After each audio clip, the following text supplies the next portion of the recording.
회복세를 타던 부동산 시장이 다시 조정 국면에 들어서는 것으로 나타났습니다. 올해 여름부터 이어진 집값 상승세가 둔화하는 가운데 거래가 줄고 매물도 쌓여가고 있기 때문입니다. 한국부동산원의 11월 주간 아파트 가격 동향에 따르면 지난주 전국 아파트값은 전주 대비 0.03% 올랐습니다. 지난 7월 이후 17주째 상승세가 이어졌지만 상승폭은 3주 연속 줄었습니다. 서울의 경우 0.07%에서 0.05%로 상승폭이 감소했고 강남구는 29주 만에 상승세를 멈추고 보합 전환했습니다. 아파트 거래량도 눈에 띄게 줄고 있습니다. 서울부동산정보광장 집계 결과 서울 아파트 거래량은 지난 8월 3,860건에서 9월 3,367건으로 줄었고 10월에는 1,845건으로 급감했습니다. 부동산 빅데이터 업체인 아실의 자료를 보면 서울의 누적 매물 건수는 8452건으로 아실이 관련 통계를 집계한 2021년 4월 이래 가장 많았는데 최근 매수자와 매도자 간 희망 가격 차이가 크게 벌어지면서 급매물 외에는 거래가 잘 성사되지 않는다는 게 중개업계의 전언입니다. 또한 국토교통부의 실거래가 공개 시스템에 따르면 서울 강남구 도곡동의 도곡상용예가의 전용 107제곱미터는 이번 달 들어 14억 원에 중개 거래됐습니다. 같은 크기 아파트는 지난 4월 19억 5천만 원에 거래됐다가 지난 8월에 22억 원에 거래되며 반등했는데 불과 석 달 만에 8억 원이나 급락하는 거래가 이루어진 겁니다. 부동산 업계에선 정상적인 거래가 아니라 특수관계인 사이에 거래의 가능성이 있다고 보고 있지만 아파트 값이 전체적으로 하락하고 있는 것은 부정할 수 없다는 반응이 나오고 있습니다. 실제로 도곡넥슬의 경우 최근 전용 114제곱미터가 35억 원에 거래됐는데 이는 지난 7월 거래가 대비 4억 원 하락한 것으로 나타났습니다. 또 도곡 삼성 레미안 역시 전용 122제곱미터가 지난달 28억 원에 거래됐는데 지난 9월 같은 크기가 32억 1,500만 원에 거래됐던 것을 감안하면 4억 원 넘게 가격이 내린 셈입니다.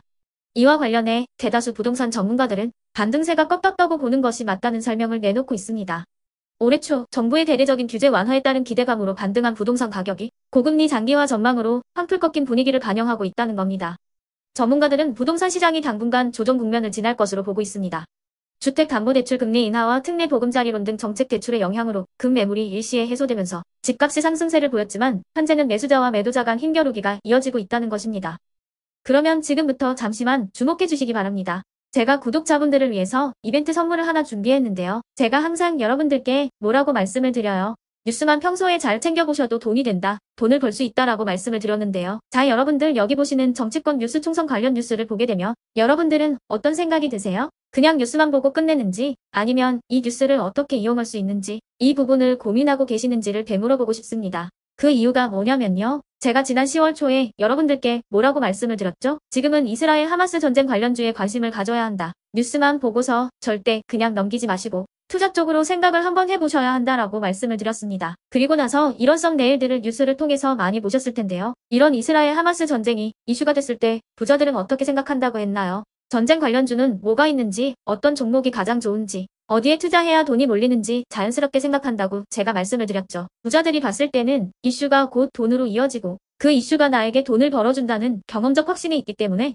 부자들은 항상 이런 사회적 이슈를 관심있게 챙겨본다. 이렇게 제가 말씀을 드렸는데요. 이번에도 마찬가지입니다. 제가 지난번에 시청자분들과 함께하는 주식으로 수익 내기 이벤트를 진행했었는데요. 당연히 100% 무료로 진행을 했고 여기 보시면 아시겠지만 제가 지난번에도 저한테 구독이라는 문자를 보내주신 모든 시청자분들께 이렇게 전쟁 관련주 중에 가장 급등할 확률이 높은 많은 종목도 아니라 흥구석이라는 한 종목을 여러분들께 추천드렸어요. 그러면서 여기 나와 있는 대로 정확히 얼마에 매수해야 하는지 그리고 수익률이 어느 정도 나왔을 때 팔아야 하는지 이런 부분들까지 여러분들에게 정확히 알려드렸었는데요. 지금 실제로 어떻게 되었나요? 오른쪽을 보시면 아시겠지만 제가 10월 초에 문자로 흥구석이를 소개시켜드리고 실제로 한 달도 안 돼서 이렇게 주가가 2배 이상 급등이 나왔죠. 그래서 당시에도 굉장히 많은 분들이 제가 드린 종목으로 수익을 내실 수가 있었을 텐데요. 다시 한번 축하드린다고 말씀을 드리겠고 이번에도 마찬가지입니다. 최근에 이슈되고 있는 게 이 정치권 뉴스, 특히나 총선 관련 뉴스이기 때문에 우리가 어떻게 생각해 볼 수 있을까요? 2024년 4월에 실시되는 총선이 점점 다가오게 되면 총선 관련 뉴스가 쏟아지게 되고 정치 종목들이 반드시 급등을 할 수밖에 없다. 그럼 그중에서 주목을 많이 받게 되는 인물과 국가 정책이 가장 크게 부각받을 수밖에 없다. 당연히 우리가 이쪽으로 생각해야 된다는 겁니다.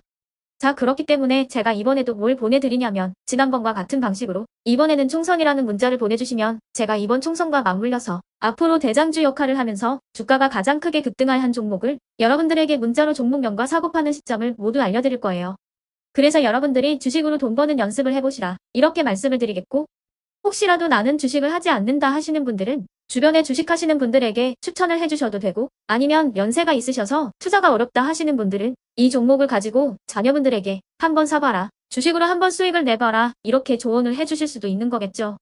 그래서 지금 이 영상을 보시는 시청자분들 중에 나도 이번 총선 관련 정치 종목이 좀 궁금하다 하시는 분들은 누구나 상관없이 어느 시간대나 상관없이 부담 없이 이렇게 상단에 제 번호를 항상 남겨놓고 있습니다. 제 번호 010-8109-2058번으로 저에게 이런 식으로 지난번처럼 총선이라는 문자를 보내주시면 제가 이번에도 똑같이 무료 추천 급등주 문자를 보내드리겠습니다. 이해되시죠? 010-8109-2058번으로 총선이라고 문자를 보내주시면 여러분들이 직접 이슈를 통해서 돈 버는 연습을 해보실 수가 있는 거고 제가 돈을 받는 것도 아니고 투자를 대신해 드리는 것도 아니니까 부담 없이 신청해 주시면 되는 겁니다. 그리고 수익이 나면 저는 다른 것은 바라지 않습니다. 제 채널에 구독, 좋아요 하나만 눌러주시라 이렇게 말씀을 드리겠습니다.